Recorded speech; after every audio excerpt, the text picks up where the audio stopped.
So many commander spoilers. Bright Palm Soul Awakener is one of anything, 1 red, 1 green, and 1 white for a 4/3 legendary creature Fox Shaman with backup 1. New mechanic. When this creature enters the battlefield, put a +1/+1 counter on target creature. If that's another creature, gains the following ability until end of turn. Whenever this creature attacks, double the number of +1/+1 counters on target creature. That creature can't be blocked by creatures with power 2 or less this turn.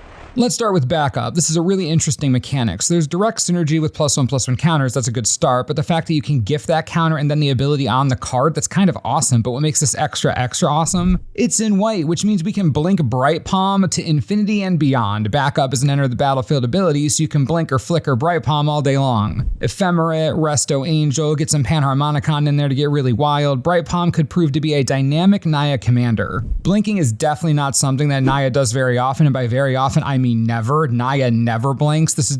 I'm fascinated. What a unique design. I love it.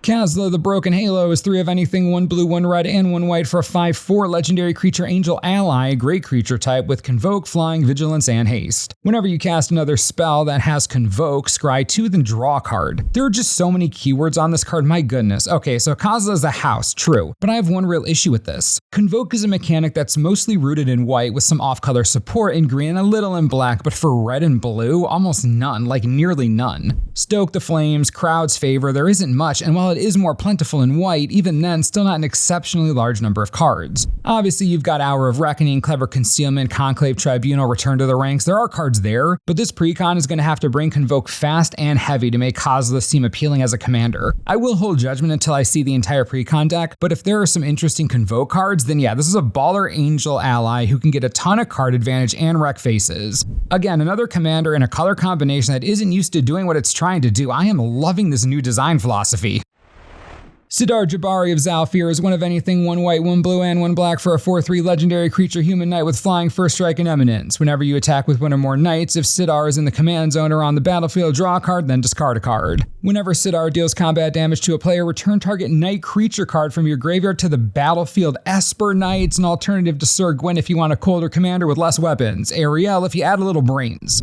Sidar, Jabari is so perfect. The Eminence ability pairs perfectly with his own recursion trigger, letting you drop knights into your yard, then bring them back. Again, can I just say I am beyond impressed with the design here. See, the thing about the Knight Tribe, it isn't particularly powerful without good ways to abuse enter the battlefield or attack triggers. So many knights have their value tied up in entering the battlefield or on attack, so ways to be resilient through those attacks, or ways to get them onto the battlefield easily and repeatedly, it's perfect. Think Silverwing Squadron and Wintermoor Commander for attack triggers and Acclaimed Contender or even Cavalier of Dawn. What a subtle and smart way to support the Knight Tribe. Sidar is an excellent knight design, perfect commander card. I'm consistently being blown away here, wow.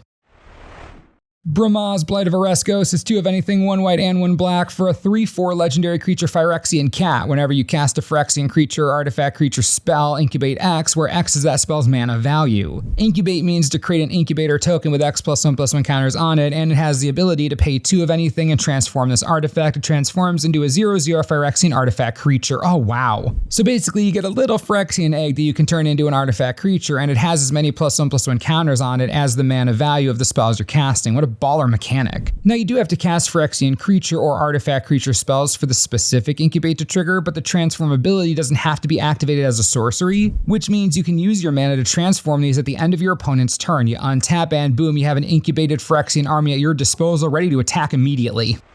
Oh, I also forgot about Brimaz's second ability. At the beginning of each end step, if a Phyrexian died under your control this turn, proliferate. Wow, okay. Well, Brimaz is obviously the commander of a very strong Orzhov make everything Phyrexian deck. That proliferate trigger is savage. You can throw your Phyrexian army around, and if even just one of them dies, the rest get stronger, along with your eggs that aren't even creatures yet. They already have the counters on them. Anointed Procession, Yawgmoth Thran Physician, oh man, that'd be savage. Karn's Bastion, Vraska Betrayal, Sting, Throne of Geth. You can trigger Brimaz yourself in so many ways. This is going to be an awesome deck. Orzhov Incubator Proliferate. I just can't get enough of this set, I swear. I am so pumped for the rest of these decks, and if you missed the shorter video about Gimbal, the best designed teamer commander in like a decade, links in the description. Please like and subscribe for more spoiler coverage, and thanks for watching.